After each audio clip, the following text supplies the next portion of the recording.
Before we get started, I want to remind everyone that the information in this presentation is not to be or construed as investment advice. The information presented are subject to change without notice, and while we have made every reasonable effort to ensure that the content is reliable and accurate, we have not independently verified the content and are not responsible for errors therein. Please consult a professional advisor before putting a loonie in any of these financial markets.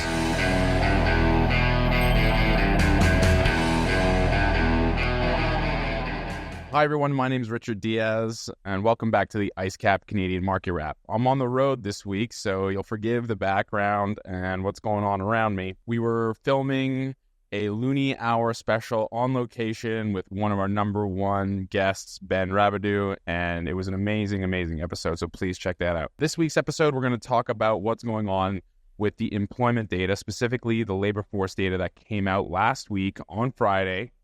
We're going to touch on what it says about the labor market, the economy, and what it might mean for Canada going forward. First, the headline.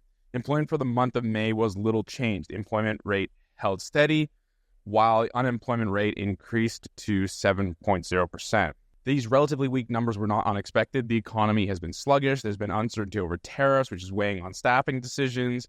The total employment figure for the LFS, the timelier of the two main employment surveys, ticked up to 21 million people.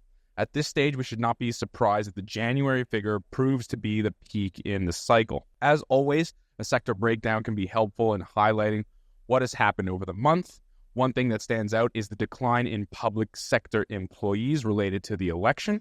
Prior to the election swings of April and May, there had been little change in public administration employment since July 2024. Surprisingly, there was a large jump in trade, which includes retail and wholesale, but we'll hold off on drawing any conclusions because the downward trend in the overall economy, but this positive news is clearly welcome. The negative trend in the economy is evident when looking at the unemployment rate, which continues to rise.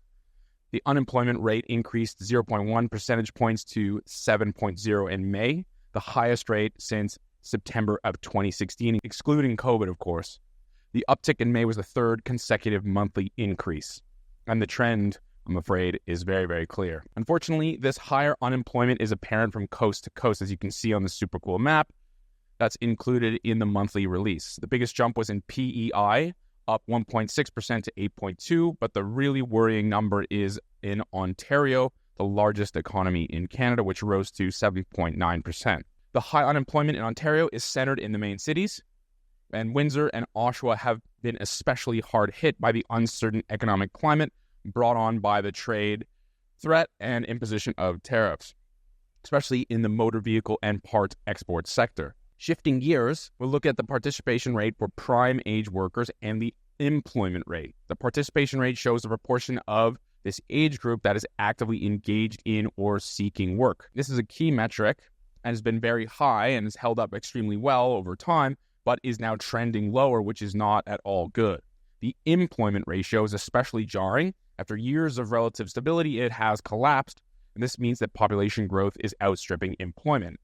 It's doing so because of the insane immigration policies that I fear will be perpetuated in this new government. Immigration has basically dominated population growth in Canada. Since 2022, Canada's population growth has jumped nearly 3 million. Virtually all of that is through immigration. As you can see from the chart, totally outstripped employment. This is reckless and completely unsustainable for a number of economic reasons and social ones too. The problem here is that we've been importing young, low-skilled, low-wage employment en masse, and it's had a profound effect on housing, productivity growth, as well as inflation and other things. These are topics we've discussed before, but now it's also clear that it's very much impacting youth employment. And there's a whole section in the data release from last Friday that dives into this. This is because May provides first indicator of the summer job market, especially for older youth, as high school students are still attending classes. In May, the unemployment rate among returning students aged 15 to 24 was 20.1%, an increase of 3.2% from the previous year. And as you can see from the chart, it's getting worse and worse and worse. Among employed returning students in May, most of them worked in retail trade, 30%, accommodation and food services, 20%, and culture and recreation of 13%. And of course, these are the sectors where a lot of these abuses with respect to the Lima and the TFWs are flocking to. This is not good for the youth of Canada. It's not good for the people who come here, and it's completely unsustainable from a productivity perspective, a housing perspective, etc.